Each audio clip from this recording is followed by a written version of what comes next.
वन्दे तु सर्वसिद्धे ध्रुवममलमणोवमं गदिं पत्ते वोच्छामि समयपाहुड मृण्मो सुदकेवली भणिदम्।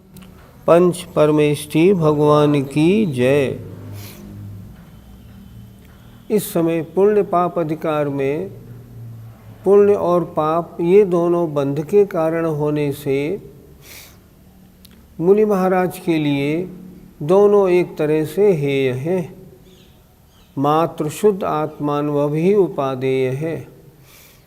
पर जो मुनि महाराज इन बातों को नहीं जानते और बहिरंग पुण्य क्रियाओं में लगे रहते हैं, उनके लिए आचार्य गाथा नंबर 161 कह रहे। परमठ बाहिराजे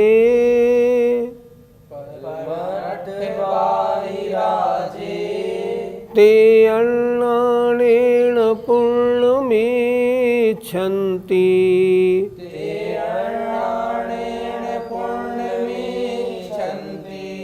संसार गमन हेतुम विमुख हेयुम अजानन्ता। बोलिए। परमठ बाहिराजे ते अन्नानेन पुण्यमिच्छन्ति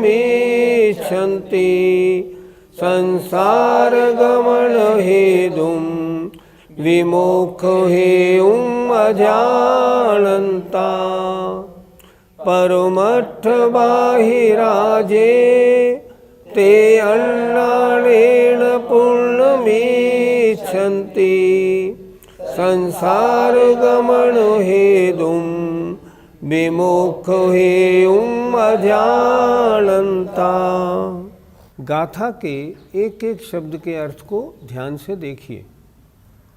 परमठ परमार्थ से, बाहिरा जो बाह्य हैं, जे माने जो, ते माने वे, अन्नानेन अज्ञान से, पुण्यम इच्छन्ति पुण्य को चाहते हैं। क्या हुआ? परमार्थ से बाह्य जो है, जो परमार्थ में नहीं है, अर्थात शुद्धोपयोग से बाहर हैं, अर्थात शुभोपयोग में लगे हुए हैं, वे अज्ञान से पुण्य को चाहते हैं। इसीलिए तो शुद्धोपयोग छोड़कर शुभोपयोग में लगे हैं।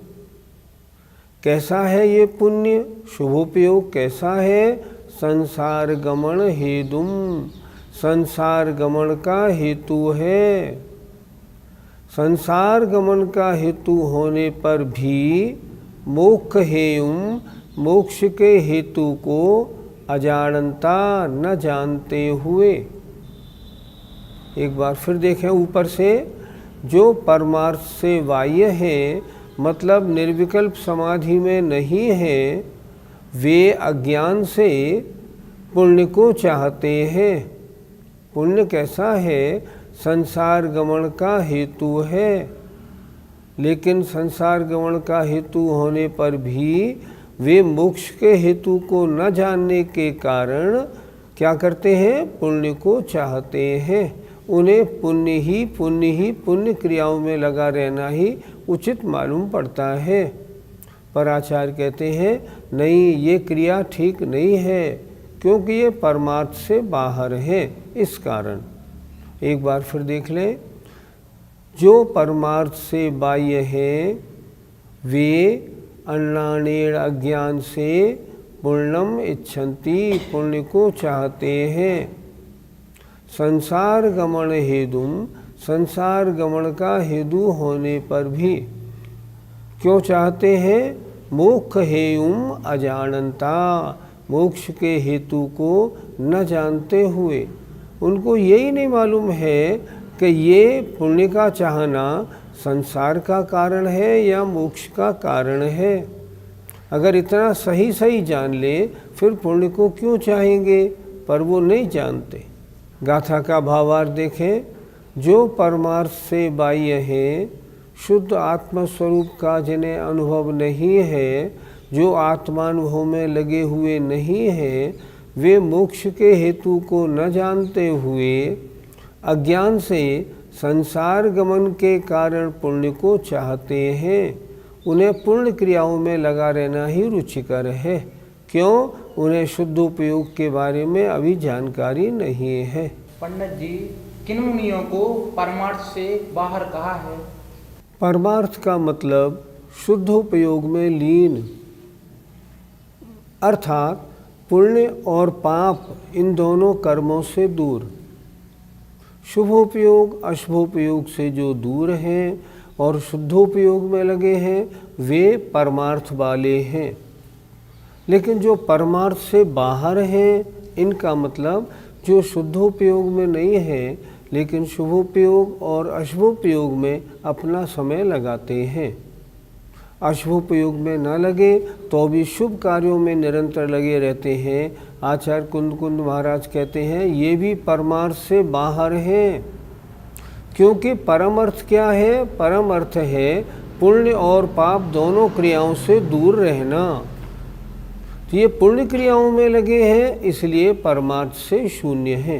गाथा नंबर 161 का पद्यानुवाद देखिए। साधु समाधि च्युत मूढ़ यथार्थ में है, दूराते दूर परमार्थ पदार्थ से है।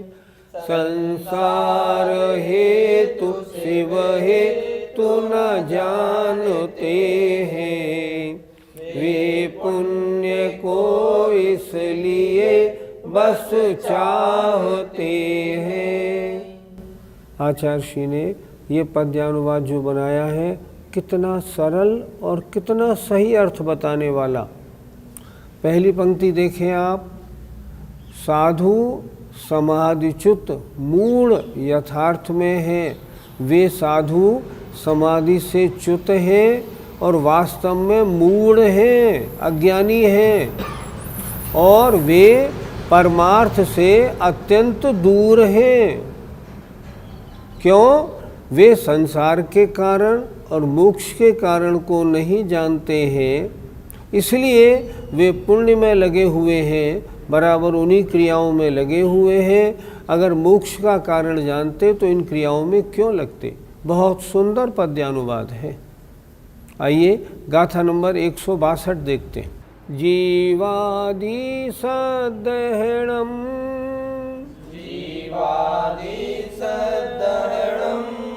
सम्मतम ते सिमधिगमोलाणम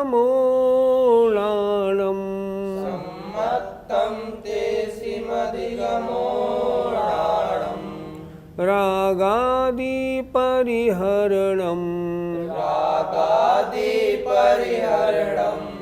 चरणम मे सोदु मोक्ष पहो।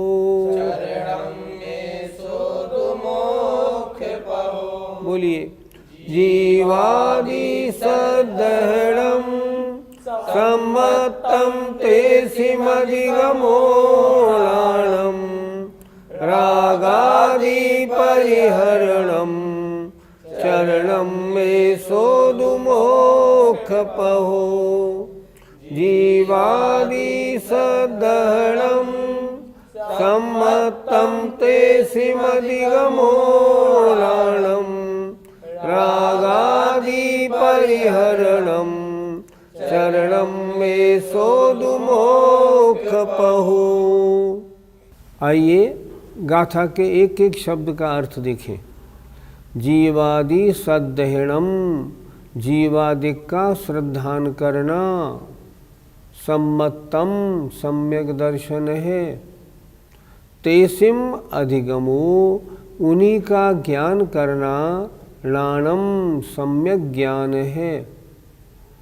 रागादि परिहरणम, रागादिक का परित्याग या दूर करना। चरणम, सम्यक चारित्र है। एसोदु मोक्ष पहो, यही मोक्ष का पहु माने पथ है, माने मार्ग है। एसोदु इस प्रकार ये मोक्ष का मार्ग है। फिर दोबारा देखें, हमने पढ़ा भी है ना, सम्यक दर्शन ज्ञान चारित्राणि मोक्ष मार्ग, उसको अच्छी तरह बता रहे हैं। जीवादि सद्धेणम सम्मतम, जीवादिक का श्रद्धान करना सम्यक दर्शन है। तेसिम अधिगमोडाणम, उन्हीं का ज्ञान करना, जीवादिक का ज्ञान करना सम्यक ज्ञान है। रागादि परिहरणम, रागादिक का परित्याग करना चरणम सम्यक चारित्र है। एसोदु मोक्ष पहो, यही मोक्ष का मार्ग है। अर्थ पर ध्यान दीजिए। जीवादिक 9 पदार्थों का श्रद्धान करना सम्यक दर्शन है। उन्हीं पदार्थों का संशय विमोह और विभ्रम से रहित ज्ञान सम्यक ज्ञान है। रागादिक का परित्याग सम्यक चारित्र है, यही मोक्ष का मार्ग है। पंडित जी, मोक्ष मार्ग कितने प्रकार का है? मोक्ष मार्ग 2 प्रकार का है, व्यवहार रत्नत्रय और निश्चय रत्नत्रय। अर्थात व्यवहार सम्यक दर्शन, व्यवहार सम्यक ज्ञान और व्यवहार चारित्र अगर है तो व्यवहार मोक्ष मार्ग है, व्यवहार रत्नत्रय है। और अगर निश्चय सम्यक दर्शन ज्ञान चारित्र है तो निश्चय रत्नत्रय है, ये निश्चय मोक्ष मार्ग है।